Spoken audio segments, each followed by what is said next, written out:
ఆ గ్రామానికి కీడు సోకిందా? ఊరి పొలిమేరలో ఏర్పాటు చేసిన బొడ్రాయి వల్ల అరిష్టం జరుగుతోందా? వరుస మరణాలు ఆ గ్రామాన్ని ఎందుకు వెంటాడుతున్నాయి? 90 రోజుల్లో 29 మంది గ్రామస్తులు పిట్టల్లా రాలిపోయారు. అంతుపట్టని రోగం ఆ గ్రామంపై ఎందుకు పంజా విసురుతోంది? వైద్యాధికారులకే అంతుపట్టని రోగం ఏమై ఉంటుంది? తురకపాలెం ఇప్పుడు ఈ ఊరు గుంటూరు జిల్లాతో పాటు ఏపీ వ్యాప్తంగా మారుమోగుతోంది. గుంటూరు నగరానికి కూతపేట దూరంలో ఉన్న తురకపాలెంలో 3 నెలల్లో 29 మంది మృత్యువాత పడ్డారు. వీరిలో 22 మంది పురుషులు కాగా 7 మహిళలు ఉన్నారు. చనిపోయిన వారిలో ఎక్కువ మంది 40 నుంచి 50 ఏళ్ల వయస్సు గల వారే ఉన్నారు. ఇదే ఇప్పుడు గ్రామస్తులను భయాందోళనకు గురిచేస్తోంది. ఒకరి దశ దిన కర్మ ముగిసే లోపే మరొకరు పాడెక్కడం జరుగుతూ ఉండడంతో ఊర్లో అసలు ఏం జరుగుతుందో తెలియక గ్రామస్తులు ఆందోళనకు గురవుతున్నారు.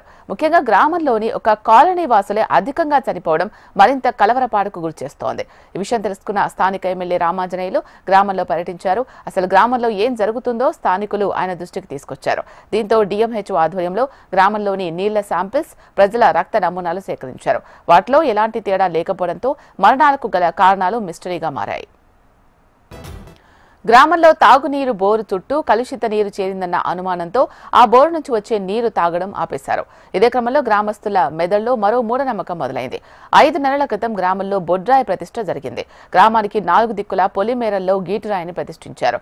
దక్షిణ దిక్కులో ప్రతిష్ఠించిన గీటురాయి కొంచెం పక్కకు ఒరిగిపోయింది. దీంతో గ్రామంలో అరిష్టం జరుగుతుందని ఆ సామాజిక వర్గం కాలనీ వాసులు వాపోతున్నారు. గ్రామ పెద్దలకు పలుమార్లు రాయిని సరిచేయమని చెప్పినా పట్టించుకోవడం లేదని పలువురు వాపోతున్నారు. మరోవైపు ఇవన్నీ వట్టి మూఢనమ్మకం అని కొట్టిపారేస్తున్నారు. దీంతో గ్రామంలో రాత్రిపూట బయటకు రావడానికి స్థానికులు భయపడుతున్నారు.